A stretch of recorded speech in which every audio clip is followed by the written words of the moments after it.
আসসালামু আলাইকুম, কেমন আছেন সবাই? আজকে আপনাদের সাথে একটা ইজি পিজি রান্না শেয়ার করব। তো আমি প্রথমে হাঁড়িতে দিয়ে দিয়েছি পর্যাপ্ত পরিমাণে তেল, তার মধ্যে দিয়ে দিয়েছি মোটা করে কাটা একটু পেঁয়াজ। পেঁয়াজটা যখন একটু হালকা লাল হয়ে এসেছে তার মধ্যে দিয়ে দিয়েছি আমি আদা বাটা, রসুন বাটা, সাথে দিয়ে দিয়েছি সামান্য একটু মরিচের গুঁড়ো, একটু হলুদের গুঁড়ো।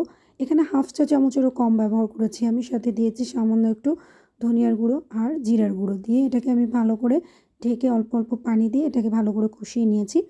এরপরে আমি এটার মধ্যে দিয়ে দিচ্ছি টমেটো কুচি। আমি এখানে দিয়েছি লবণ, কিন্তু লবণটা নিতে ভুলে গিয়েছি, ক্লিপসটা মাস্ট বি আপনারা লবণ ব্যবহার করবেন।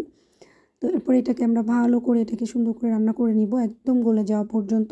দেখেন টমেটোটা গলে গিয়েছে, সেই পর্যন্ত আমরা এটাকে নেড়ে চেড়ে রান্না করে নিব ভালো করে।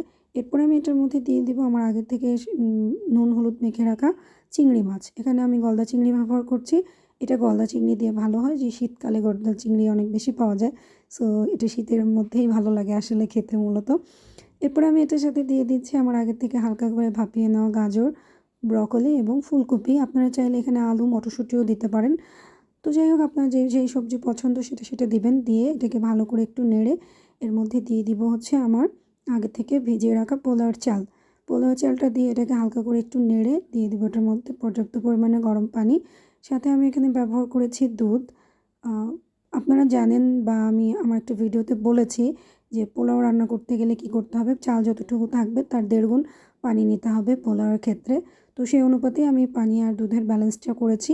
এরপরে দেখেন যখন এটা সুন্দর গায়ে গায়ে লেগে এসেছে তখন আমি এটার মধ্যে দিয়ে দিয়েছি একটু লেবুর রস আর দিয়ে দিয়েছি কয়েকটা কাঁচামরিচ।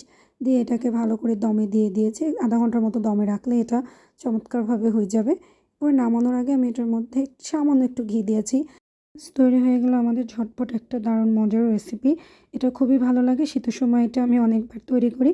তো যাই হোক, আপনারা ট্রাই করবেন, আশা করি আপনাদের ভালো লাগবে। আল্লাহ হাফেজ।